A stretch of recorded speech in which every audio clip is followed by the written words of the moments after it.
La Bible parle de la foi, mais Dieu ne nous demande pas de croire dans des choses qui n'existent pas. En fait, il y a un terme qu'on utilise couramment pour désigner ceux qui croient dans des choses qui n'existent pas et on les appelle des fous. Et heureusement pour nous, Dieu ne me demande pas de choisir entre la raison et la folie. La Bible parle de la foi comme quelque chose qui est de l'ordre de la conviction. Croire, c'est être convaincu que la chose est vraie et que celui qui me le dit est digne de confiance. Par exemple, si ma femme me dit « je suis allé au marché acheter des fraises pour le dessert », je ne vais pas chercher midi à 14h pour savoir si elle me dit vrai ou non. Je sais qu'elle dit vrai parce qu'elle m'a toujours dit la vérité.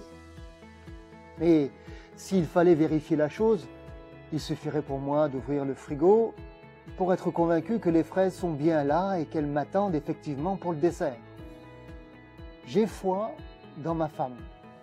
J'ai foi en Dieu. La foi ne s'oppose pas à la raison. C'est par exemple ainsi que la science moderne s'est construite au sein de la chrétienté.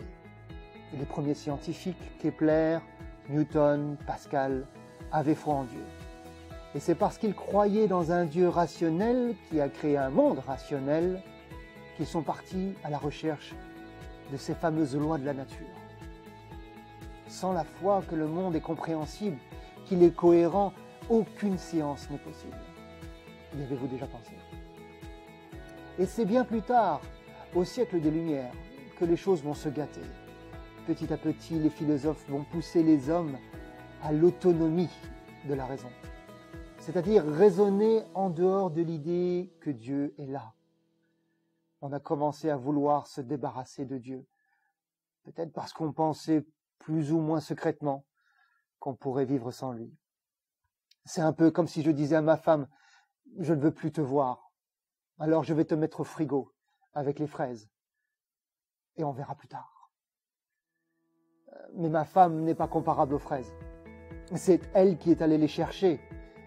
L'autonomie de la raison, c'est mettre une gifle à celui qui est l'auteur de tout, lui qui nous a créés, et qui est certainement le seul qui soit véritablement digne de confiance. Alors un conseil, ne vous prenez pas la tête, réfléchissez, mais ne laissez surtout pas tomber la foi, parce que c'est là la clé de la vie.